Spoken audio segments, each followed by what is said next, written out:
Oh, shoot, that's gonna be a problem.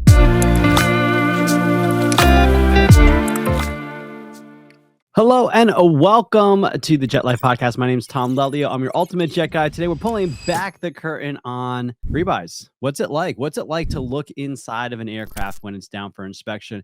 What are some things that you want to be aware of? I'm here to tell you all that today by doing a little walkthrough. I recently had an opportunity to go take a look at a private jet while it was being down for inspection, and so I got some really cool footage I'm going to be sharing with you guys and kind of reacting to.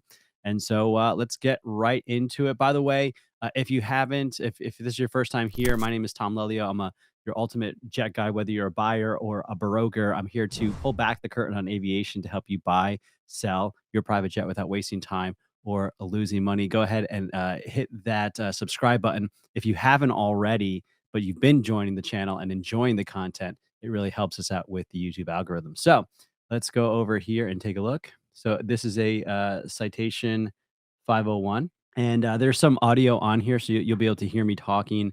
And I'm just going to hit pause when I need to, and kind of see what's going on. Let's talk about the inside of a jet. So this is an example of an old Citation 501 that's being torn apart for a phase 1 through 5 inspection, where this is what they do. Every 3 years, they take this whole thing apart to make sure everything's looking all right. So as you can see here, there's literally nothing. There's no chairs. There's not even a floor. I'm standing on like wood boards that are over. You'll see a little bit later on, but it was a really cool opportunity to be able to see like the inside of the jet when everything's kind of pulled apart. So quick thing. So here's the radios. Typically we'll get replaced with the Garmin. Here's like your GPS, your navigation systems. Here's, your main indicators that can be replaced by glass with a G600. Now, this whole entire panel can get replaced. So typically, over here's your radios. This is where a G750, 650, or a 530, 430 will come into place. And those units, those Garmin units, they're full communication radios, their GPS and their navigations, navcoms as well. So it removes a lot of it. So you're gaining a lot of useful load because the instruments are less heavy than these instruments right here. The main indicator can be upgraded with a Garmin G600. And then you can put it on both sides if you want. And then even the engine gauges, the engine indicators can be turned into glass, if you will. And so that's kind of when people start talking like, I got a glass panel. This is what they're talking about. They're talking about replacing these instruments with more updated technology. Sorry for the interruption. I just had the opportunity to speak with Jason Zilberbrand over at VREF, and they are launching their brand new VREF 3.0. VREF is the trusted resource that many lenders will use to provide a valuation on an aircraft. With 3.0, they're introducing a more mobile-friendly interface.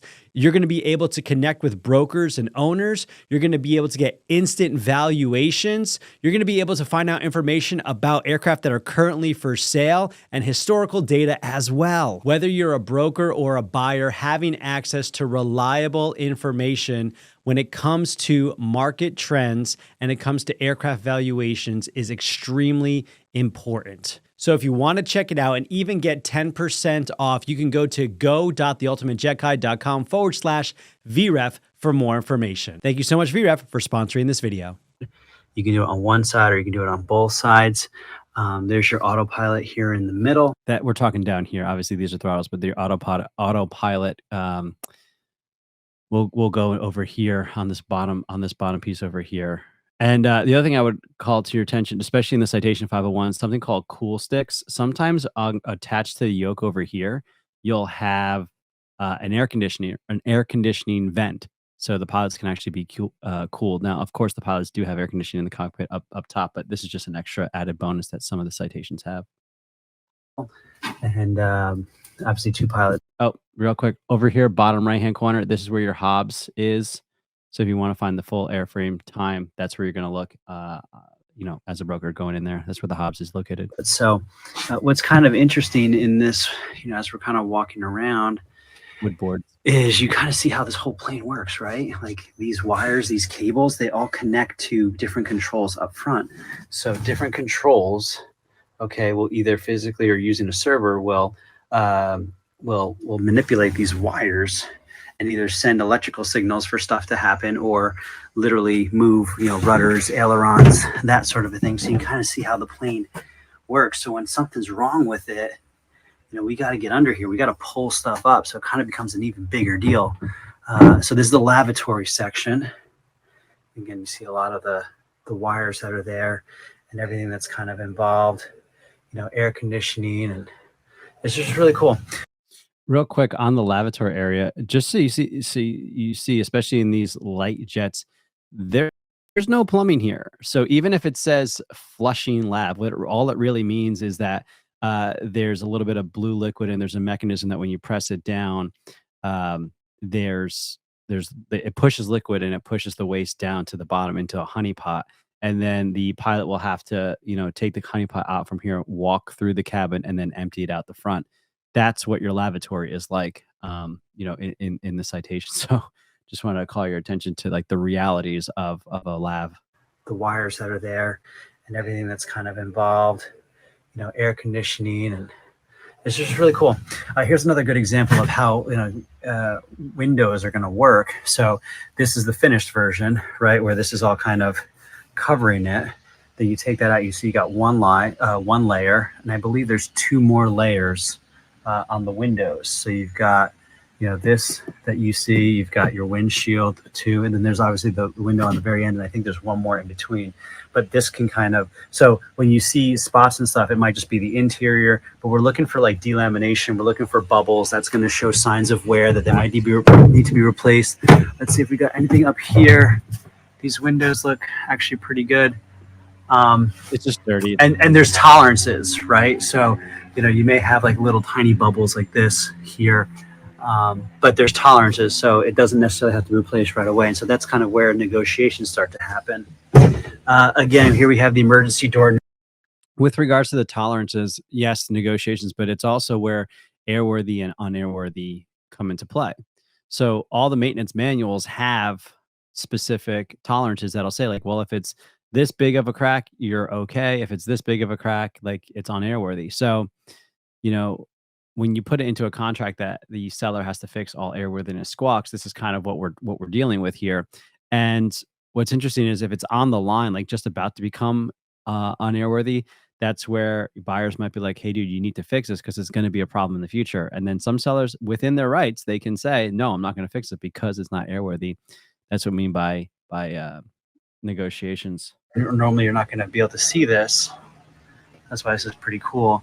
And you're just checking for corrosion, in all this. The door seal, we want to make sure this door seals up correctly. That's huge, especially in the older Citations. The door seals, sometimes there's something there that it doesn't allow it to pressurize appropriately. Also, fun fact, when you're in a private jet and if you're looking at the door, sometimes you see a little bit of space between the door and the hull. That's okay. That's there by design. Don't worry, the plane's not going to depressurize and you fall out of the sky. For pressurization, we've got the cabin door. You can kind of see, there's the ball. That ball goes in here and it locks it in. And that's kind of the operations of it. And so let's take a look around here. When you're doing a pre-buy via FaceTime, you want some big items to check the boots. So these boots are dirty, but what you would see if it was bad is you'd see patches, these small little black sticker patches, and you would see rust and that sort of thing. But these boots are in decent shape, just kind of dirty. And the one thing you definitely want to do is you want to look underneath. So as you come underneath, this looks okay, but you'll see sometimes it's this tape that connects the boots to the wing. It starts to rip, kind of like this. You see it and it starts to come apart, and so you just want to be aware of that. You definitely want to take a look under here by the wheels. And so now we're going to see our first signs of corrosion here. You have a better view of it on the other side, but this is the rust, this is the corrosion that we want to be aware of, and it's on the discs here. So these are all parts that you're going to have to take a look at. You got some paint and stuff coming off. That could be from fluid leaks, hydraulic fluid leaks, and then it starts to rub off on the paint, and that becomes an issue. So we want to look up here and see, are we working with dirty Are we working with super clean? Are we working with corrosion? And this shows kind of the attention to detail that a bird is getting when it's getting cleaned. Yeah, just to be clear, and I'm kind of explaining this right now, but when you come in here, if there's like a bunch of dirt in here, it's like, okay, when's the last time y'all cleaned under here, or did you just spray the top of the jet? It shows a level of care and attention that's been given or not given to the bird and taken care of. So these are very important things to kind of check out. Let's see over here. We've got, under the belly. It's not the easiest to get to, but this is very common, especially on the older birds. You get system leaks, hydraulic leaks, and they start to eat away at the paint. Let's look. And just to be clear, the level of paint being worn away shows that this was an issue that was not taken care of over the course of many weeks, many months. Like the sky draw, the material that's leaking there does not just peel it off like right away. So again, showing the attention to detail with the aircraft. Over here. So here we have the nose baggage area, which we can look up. This is the radome, and if you were to take this off, you'd see all of the. No, you're good. Thank you. You would see all of the avionics that go into the aircraft. We'll see that in a moment when I open up this compartment over here. But basically, this is where the instruments reside, and the sensors kind of pull from here, and then from the sensors, it goes to the instrument. From the instrument itself to the cockpit. Usually, they're housed here, and then they report to the cockpit. And again, like we said, let's see if we can open up. So here's the nose. So usually it'll be, you wouldn't see this; it would be finished. But you'll see, like, here's all your different things along the lines of nitrogen and oxygen levels there as well for the masks. So you need oxygen masks in the cockpit in case you lose pressurization. You'll be able to check your oxygen levels here. It's part of the pre-buy. I'm sorry, it's part of the pre-flight for pilots. You can, there's your avionics. So they go in the nose. And so your radios and your navigations, all that kind of stuff is there. Again, for a pre-buy, we want to take a look at the wheel wells. Check this. Over here, if we show any signs of corrosion. And we're looking right here, we have an example of a repair. So a repair was done here. You see the paint's different, obviously. And fun fact, that damage was someone not using the appropriate equipment to raise up the jet. They didn't use a proper jack, and it literally just punctured a hole in this nose section where they needed to replace the panel. And when that happens, it's kind of a big deal. They got to replace the panel. Then they have to have someone from the FAA, a DAR, come on down and basically confirm that this is an airworthy aircraft based on the repair that was done. So at this point, what's interesting is the aircraft hadn't flown since the repair. So that's something that the buyer had to keep in mind. When they were purchasing it, it's like, hey, you're buying this, and it's been signed off on, but it hasn't been flown yet. And we just want to find out what the story was there. And this is an emergency door, so it's like you hardly ever see it off. So, see how we want to take care of that. Again, with the windows, we want to take a look at, if we have any bubbles or anything popping up, it shows signs of delamination. The wings, again, the boots look solid. We're in good shape on the. A little bit of wear, but again, this is an older airplane. Here's something, we want to see. Here's the corrosion on the fuel cap. And that we want to be aware of. And listen, the other thing I want to point out here is I went to a bird recently, and right over here, the rivets were all replaced because it had recently gone through an inspection. And so that's another sign, like, check the rivets. Are they old? Are they corroded and rusted, just like you saw on the fuel cap above there? Little tiny things, right? And again, you're not a mechanic. I'm not trying to train you how to do a pre-buy. I'm just showing you, things that I look for, just kind of as a cursory thing that I'm going to want a mechanic. I'm going to have a mechanic go back and be like, hey, dude, I saw this. Can you double check it? Hey, I saw, some corrosion on the wheels and the discs, double check that. I saw the windows showed signs of delamination and some cracking. Can you check that? That sort of thing. Things old, it's fine. It's kind of par for the course. We're showing signs of corrosion over here. I sell these all the time. So you just got to find the right buyer that kind of knows what they're getting themselves into. And and it has a strong stomach for this kind of stuff. But That's important. Doing the pre-buy, the point isn't to find a perfect aircraft. Doing a pre-buy, it's to determine the condition of the aircraft that you're looking at and determine if you have the stomach for it or not. I saw a lot of these older birds and a lot of these birds that need repair, that need help. The buyers buy them, they fix them up, they fly them around, and then they sell them. A couple of years later, and they're good machines. So, just you want to know what you're getting yourself into, and that's the purpose of a pre-buy.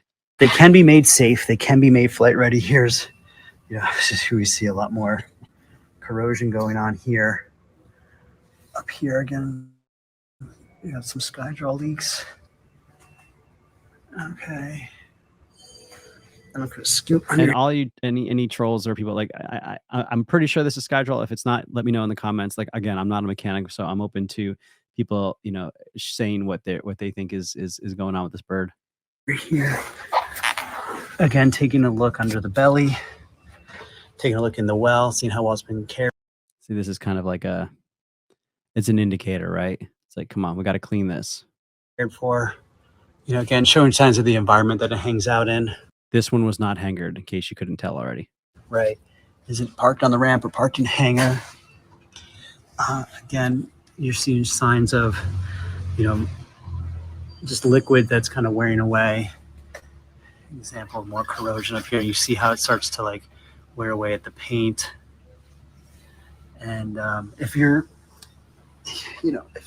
this plane is more taken apart than most because it's in the middle of an inspection, but if you're fortunate enough to be checking it out, you can see a lot of things. We got a little dent here. Take a look at the engines. You can see some of the blades back there. You can, with your eye, you can take a look and see if there's any cracks, dents, or chips.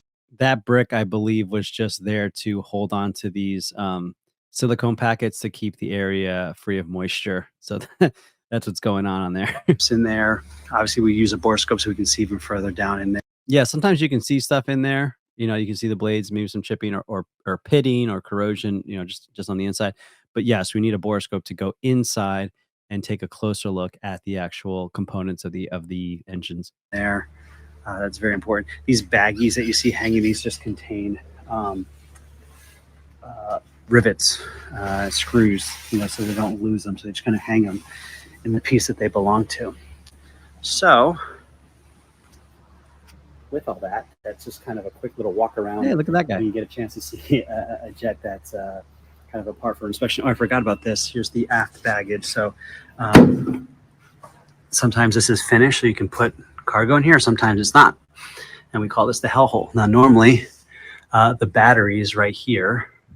So you can plug the battery in, or usually it's disconnected when it's parked. But this is another place that you want to look and see what it looks like, and get under things. And this just kind of makes you a more knowledgeable broker to know what to look for, where to go. And you're not a mechanic, but some basic stuff. And I hope that's this is all helpful for you guys. And we'll catch you later. All right. So yeah, that was pretty much going through a pre-buy. Like I mentioned, whether you're a buyer or a broker, I think these are some things to kind of take a look for, just to be knowledgeable. Again, you don't have to be a mechanic. You don't have to have the full picture of everything. But now that you kind of know what to look for, it can help you be better informed when your mechanic comes back and says this and this is wrong with it. Or you can ask them, like, hey, did you check for corrosion? Did you check for a leak? Oh, by the way, the lavatory area is a spot where there's some corrosion. Anywhere there's usually liquid, so that's a spot to check. Did they check the windows? So this is giving you an idea of what to be looking for in a pre-buy. So I hope that was helpful for y'all. If you are interested in buying a private jet or learning about buying and selling private jets, go check out the Ultimate Jet Guide. It's theultimatejetguide.com. And it's a great book that I put together specifically for buyers, but it's also a great primer for brokers as well. I'm going to sign off.